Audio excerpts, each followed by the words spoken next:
Hello everyone, আমি সুমি। আপনারা দেখছেন সুমিস কুকিং ডায়েরি। আজকে একটা গ্র্যানোলা বারের রেসিপি নিয়ে চলে এলাম। এই গ্র্যানোলা বারটা তৈরি হয় বিভিন্ন রকমের সিডস, নাট, ওটস দিয়ে।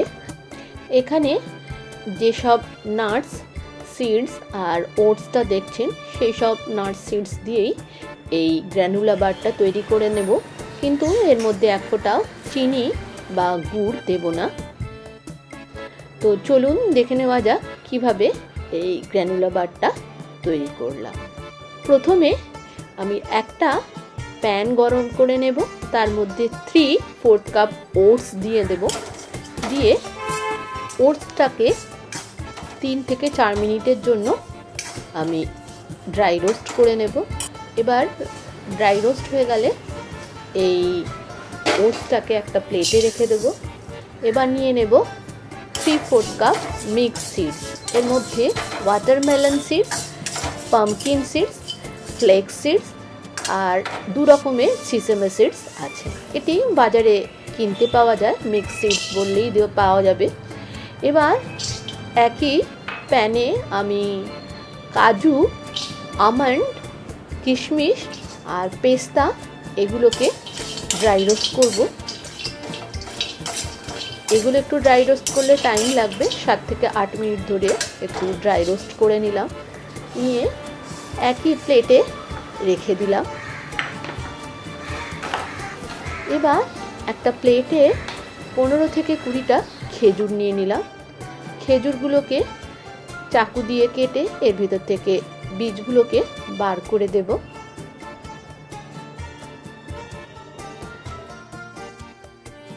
এই খেজুরটাকে একটা মিক্সার গ্রাইন্ডারে দিয়ে দেব।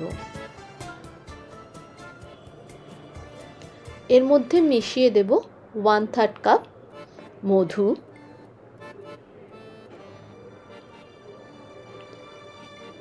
এবার এই মধু আর খেজুরটাকে একসাথে ভালো করে মিশিয়ে নেব। খেজুরটাও একটু হালকা পেস্ট হয়ে গেছে।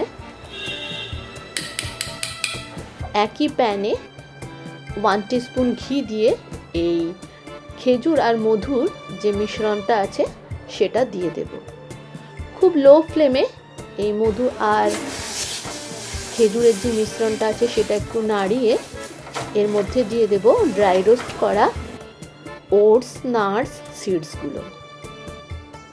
আস্তে আস্তে করে এই রোস্টেড সিডসগুলো মেশাবো খেজুরটার সাথে। ফ্লেমটা লোই ছিল, এটাকে অফ করে দিলাম। দিয়ে ভালো করে একসাথে মিশিয়ে নেব যাতে খেজুরটার সাথে সমস্ত নাটসগুলো মিশে যায়। মিশে গেছে। এবার একটা ট্রে নিয়ে নেব। ট্রের মধ্যে আমি, এটা অনেক বড় ট্রে, সেই জন্য হাফ পোর্শনটার মধ্যে একটু ঘি দিয়ে গ্রিস করে নেব। মিক্সারটা দিয়ে দেবো এর মধ্যে। এবার একটা হাতা দিয়ে ভালো করে প্রেস করে নেব।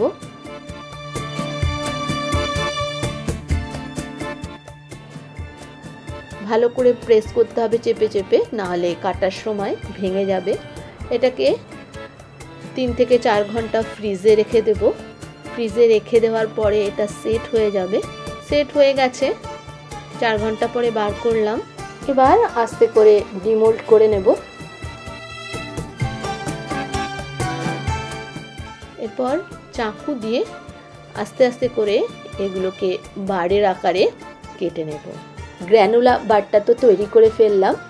এবার এর মধ্যে উপরে একটু চকলেট স্প্রেড করে এই গ্র্যানোলা বারটাকেই বানিয়ে ফেলবো চকলেট গ্র্যানোলা বার।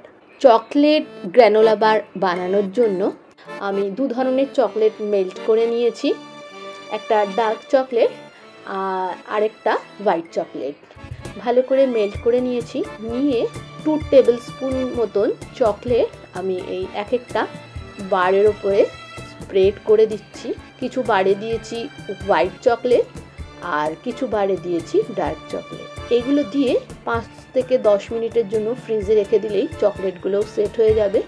আশা করি রেসিপিটা ভালো লেগেছে। ভালো লাগলে সাথে থাকবেন। ভালো থাকবেন।